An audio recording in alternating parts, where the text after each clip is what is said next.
Hi, welcome to my political show, Elmo, Kavindu, Gunaratna Political Times. Today on the show, we're going to talk about the two key races in Virginia and New Jersey. How will these races impact the Democratic Party in the midterms? And I will tell you what did the Democrats do wrong. So before start the show, I want to hit the like button and subscribe to my show. Now let's get started, people. Now let's start. Now, I want to be very clear here. The Democrats really hope that both of these races would go in their favor. They were attacking Donald Trump. This is the thing. Donald Trump in some states were never popular to begin with. So if you attack Donald Trump, people don't care about Donald Trump. That's the fact. And one of those campaigns is the Virginia race for governor. In that race, Glenn Youngkin won the race by 50.8 versus Terry McCarran from the Democrats 48.8%. Now, this victory for Youngkin proves a point. As a Republican, he has found a blueprint. Distance from Trump, but also keep support from Trump. So, you get the votes from the Trump supporters. You use their energetic campaigns and rallies to get the crowd, but you don't say you associate with them. That is the blueprint for the Republicans in the midterms in 2022. And I think Youngkin has done that significantly well. However, for the Democrats, they have shown that they are focusing way too much on Trump. They need a win in the Senate. They need a win. They need the infrastructure bill. They have to talk about policy, not about Donald Trump at this time. That's a simple fact. And this result clearly shows that. At the end of the day, the Virginia race did become a problem. Second fact in the Virginia race, why it struggled badly? Well, think this way. President Joe Biden's approval rating is now less than 50%. In fact, less than 45%, which is very bad for Joe Biden. Because Joe Biden's unpopularity is now affecting the Democratic Party significantly, especially in the Virginia race. And that's why Youngkin, end of the day, beat Terry in the race. But that kind of proves a point. Joe Biden needs his approval ratings up. And in a separate video, I will tell you why Joe Biden is not responsible for his low approval ratings. But end of the day, it does go for him the responsibility. Now, from a loss for the Democrats in New Jersey governor's race, Phil Murphy managed to win significantly, 50.4% versus Jack Catlin. If I pronounce the name wrong, correct me in the comment section.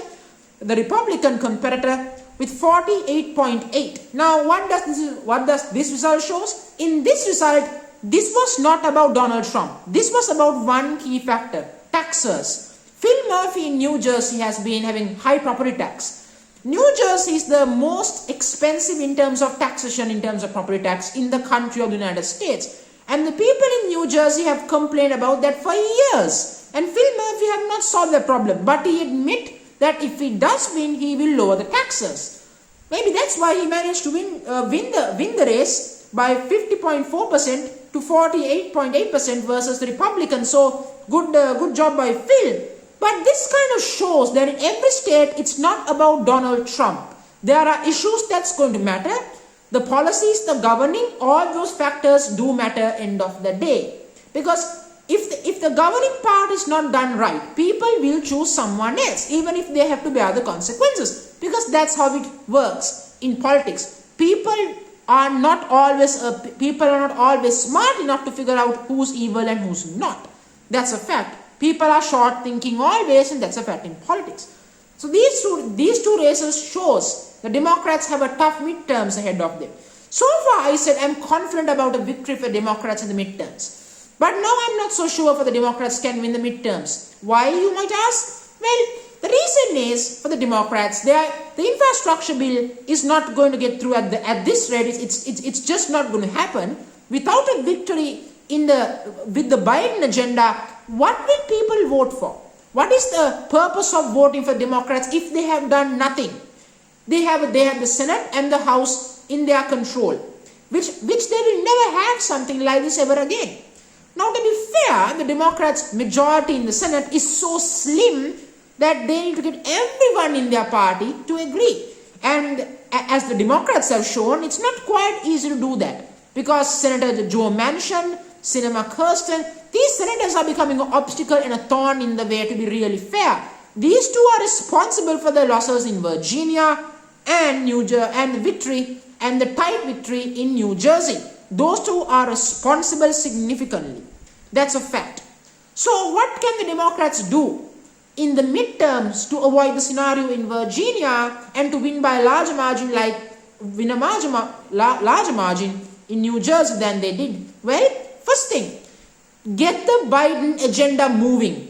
Please, for God's sake, get the damn agenda moving. Because without the agenda, the Democrats are not going to win the election. Number two, get the voting rights bill passed. People have a right to vote, but the corrupt Republicans will ruin the right to vote, which is no question, which they are already doing. Number three, don't focus on Donald Trump on every state, because states that Trump are less popular, people don't care about Donald Trump. They vote for the candidate who comes. That's a fact. That's the fact. Donald Trump is a former president. People don't care about him at the moment, but whatever he says, except for his own cult. That's the fact. So the Democrats have to focus on national politics, because the midterms are different to a general election. That's the fact. If the Democrats can understand that, they will have a good midterms. If they fail on those three factors, then the Democrats will have a rough midterms, and the United States will have to deal with another Trump administration. And the United States barely survived a Trump administration for 4 years, and I don't think the United States can survive another Trump administration in 2024. So on this notion, I'm going to end this video. Thank you very much for joining me on the show.